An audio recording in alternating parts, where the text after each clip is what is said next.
श्रद्धा पूर्वक श्रवण और वर्णन करने से परम भक्ति प्राप्त होती है और हृदय के रोग विकार सब मुक्त होते हैं। लेकिन वास्तविक में देखा जाता है कि भजन की निरंतरता जब तक नहीं रहती तब तक हृदय के रोग बने रहते हैं। श्रवण के प्रभाव से थोड़ा उसमें कम होते हैं लेकिन समूल नष्ट नहीं होते। आंतरिक शरणागति और निरंतर भजन का उल्लेख यहाँ नहीं किया गया, परंतु श्रवण और वर्णन से ही परम भक्ति प्राप्त होगी तथा विकारों से मुक्ति मिलेगी, ऐसा सुखदेव जी महाराज जी कहा है। इसमें गुप्त है चिंतन। जैसे प्रयागराज तीर्थ में संगम है तो गंगा यमुना प्रगट दिखाई देती हैं और सरस्वती गुप्त है। ऐसे ही श्रवण कथन सुमिरन तीन का जोड़ है, ये संगम है तीन का, श्रवण कथन और सुमिरन।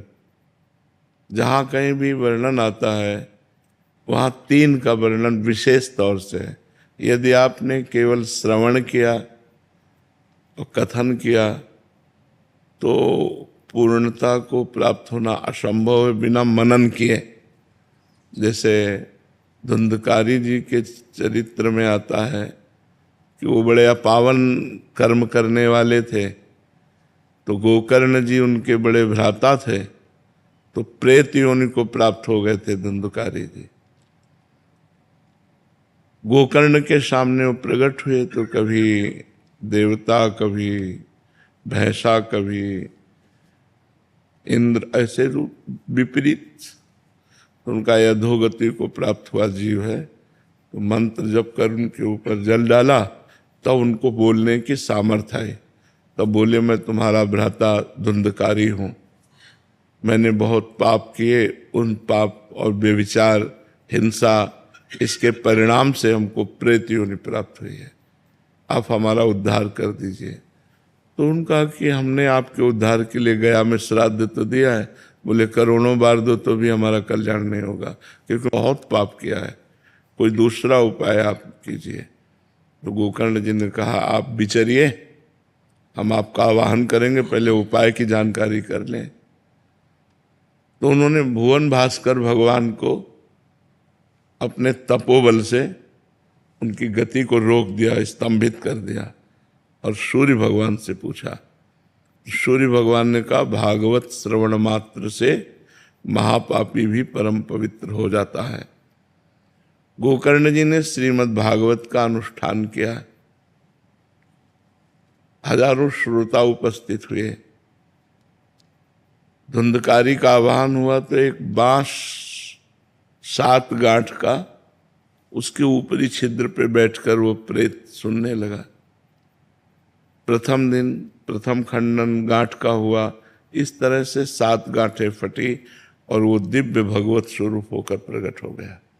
प्रेत योनि से मुक्त होकर भगवत स्वरूप, और विमान एक आया और धुंधकारी उसमें बैठ करके परम धाम को जब जाने लगे तो गोकर्ण जी ने रोक दिया। भगवान के पार्षदों से कहा, एक ही विमान क्यों, ये और भी श्रोता हैं, सबके लिए विमान क्यों नहीं लाए। तो उनका, और श्रोताओं ने श्रवण किया, केवल मनन नहीं किया।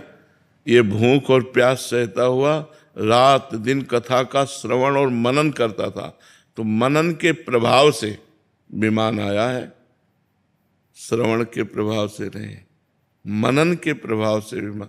अब अगली बार जब कथा कहिए तो सब श्रोता आपके श्रवण करें और मनन करें, तब फिर इनका उद्धार हो। तो अगली बार कथा कही और जब सबने मनन किया तो शास्त्रों विमान आए और सब भगवान के धाम को गए।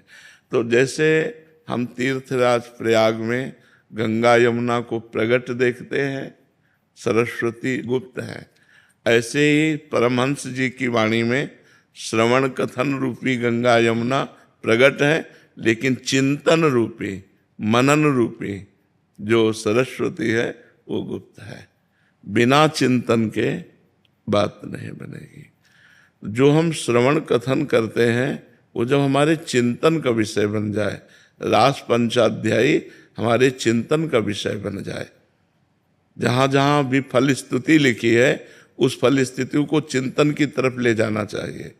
कि जब हम भगवान श्री कृष्ण की दिव्य रूप माधुरी का, उनके साथ गोपियों का भावपूर्वक चिंतन करें तो आंसू बहने लगेंगे, हमारी स्थिति आ जाएगी।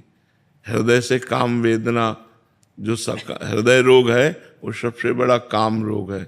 काम से ही क्रोध का प्रादुर्भाव होता है और काम की पूर्ति से ही लोभ का प्रादुर्भाव होता है। तीन दोष तो काम में ही है। तो इसलिए मनन प्रधान है, तो वहाँ मनन को गुप्त रखा गया है, श्रवण और कथन कह दिया गया है। तो जैसे आप हजारों बार पाठ करें और मनन न करें तो विशेष लाभ आपको नहीं मिलेगा। अगर मनन करें तो विशेष लाभ प्राप्त होगा, पर मनन की क्षमता नहीं है। रास पंचाध्यायी का मनन कर सके ऐसी क्षमता भी तो चाहिए हृदय की। इसीलिए भगवान नाम जप, भगवान नाम कीर्तन, भगवत भक्तों का संग, भगवत भक्तों की सेवा, ये तब देखो शास्त्र को स्वयं पढ़ करके उसके महत्व को जानना बड़ा कठिन है। इसीलिए भगवत रसिक जी ने लिखा है, प्रथम सुने भागवत भक्त मुख भगवत वाणी।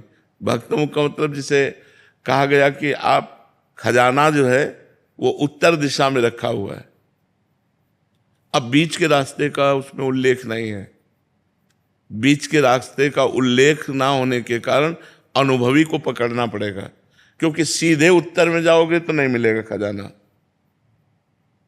कहीं दक्षिण से मुड़ना है, कहाँ कैसे मुड़ना है, तब वहां पहुंचना है। ऐसे शास्त्र में खजाना रखा हुआ है। परमानंद, विज्ञानानंद, अखंडानंद, आत्मानंद, प्रेमानंद, ये खजाना रखा हुआ है। पर बिना गुरुमुख के, बिना महापुरुषों के हम भूल भुलैया में फंस जाएंगे, वहां तक नहीं पहुंच पाएंगे। अब जैसे इसका भावना समझा जाए तो केवल पाठ कर लिया, बोले काम रोक से, देखो आप पाठ करके अपने लोगों ने तो किया है ना, रात के 12 बजे। अब बचपन से स्मारक तो अनुष्ठान तो होते हैं। तो बात यहाँ केवल पाठ की या श्रवण की नहीं है, बात यहाँ मनन की है। देखो पाठ और श्रवण से वाकेंद्रीय और श्रवणेंद्रीय पवित्र हुए, लेकिन मन मनन से पवित्र होगा, सुमिरन से पवित्र होगा। इसलिए हम नाम जप करें, नाम कीर्तन करें, भगवत प्रेमी महात्माओं का संग करें और भगवत लीला कथा श्रवण करें, तो धीरे धीरे हृदय रोग नष्ट हो जाएगा, क्योंकि फिर हमारी चिंतन करने की क्षमता आएगी। देखो जब हम श्री कृष्ण रूप माधुरी का चिंतन करते हैं तो श्री कृष्ण चिदानंदमय है। हमारी क्षमता प्राकृतिक है। चिदानंद का चिंतन प्राकृतिक से कैसे हो सकता है?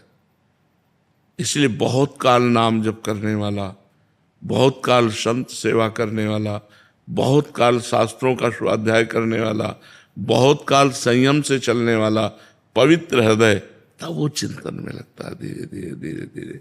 तो जो शास्त्रों में स्तोत्रों का, पाठों का फल स्तुति लिखी हुई है, ऐसा कर लो परम पद मिल जाएगा, ये पाठ कर लो, सब है ना, वो उसका तात्पर्य है स्मरण में लाओ धीरे धीरे। केवल उतने पाठ से परम पद की प्राप्ति, क्योंकि परम पद की प्राप्ति तभी होगी जब संसार का विस्मरण और भगवान का सतत निरंतर स्मरण होगा। देह के राग का त्याग, देह संबंधियों के राग का त्याग, देह के भोग संबंध का त्याग, तब जाकर के भगवान की तरफ रति होती है। छोटी मोटी बात थोड़ी है।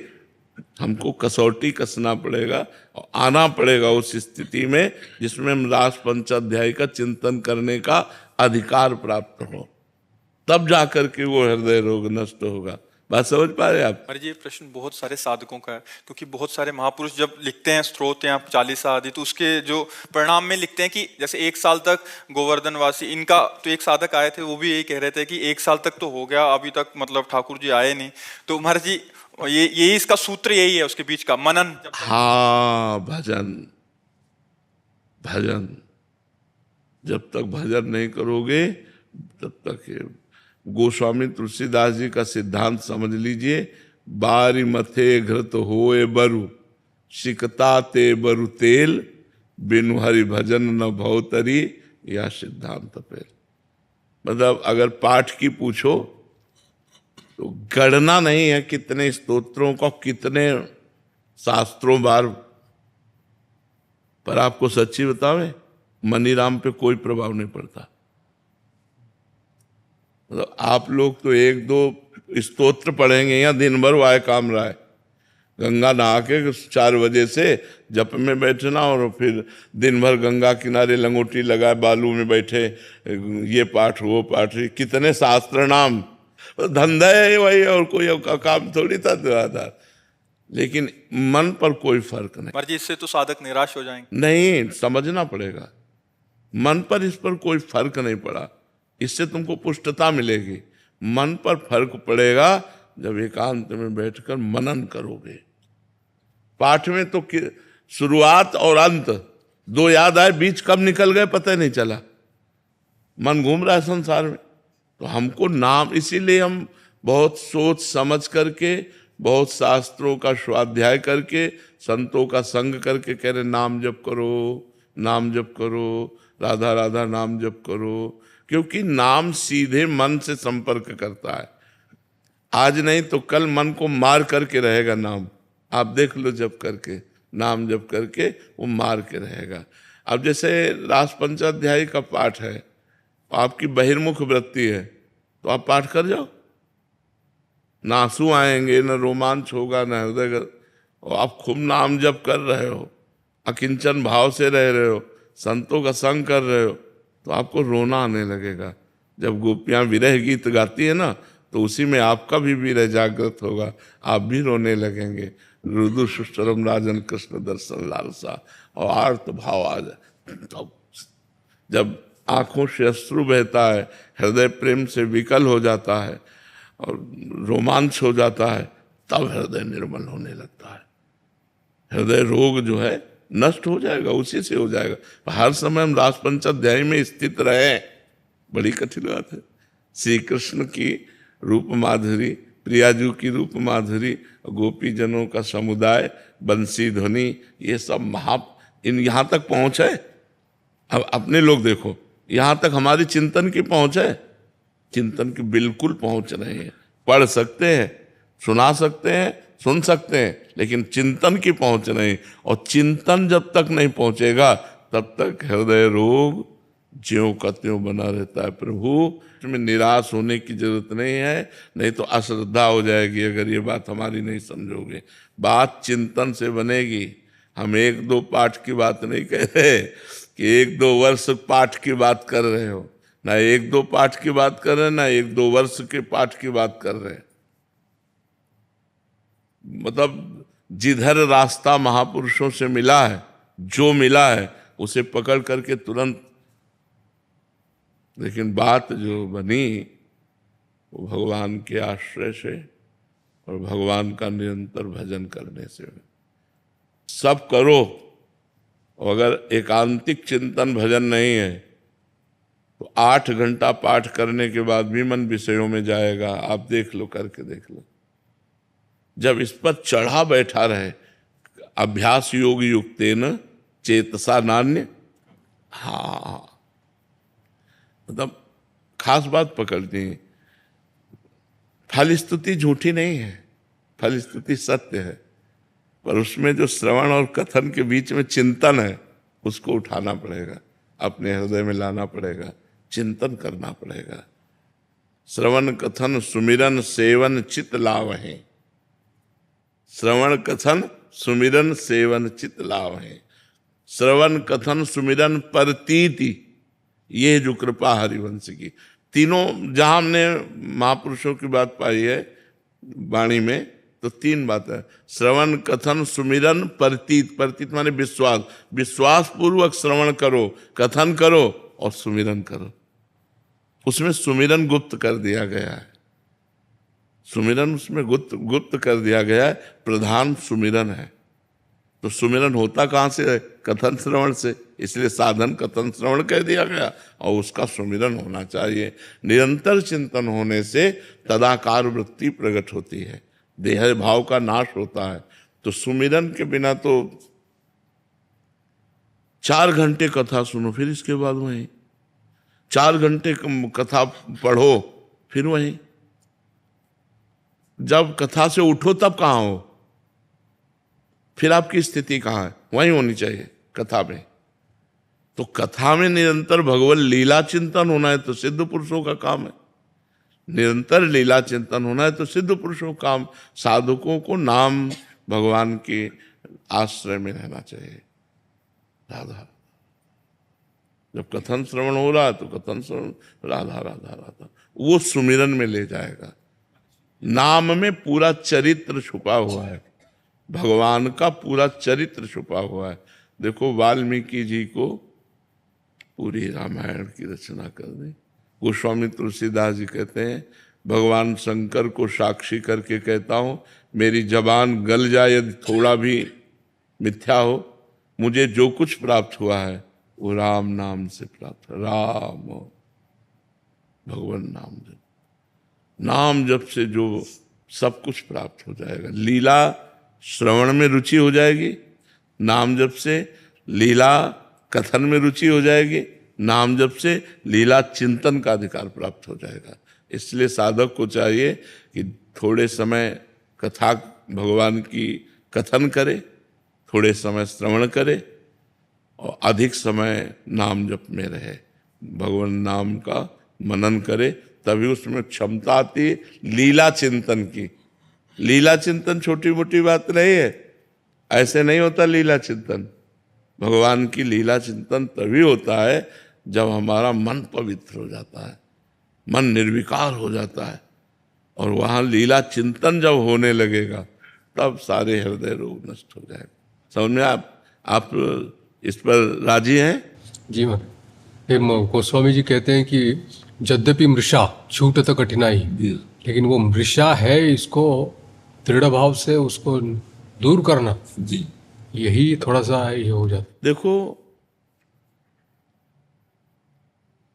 हमारा जो शरीर राग है ये बहुत पुराना है,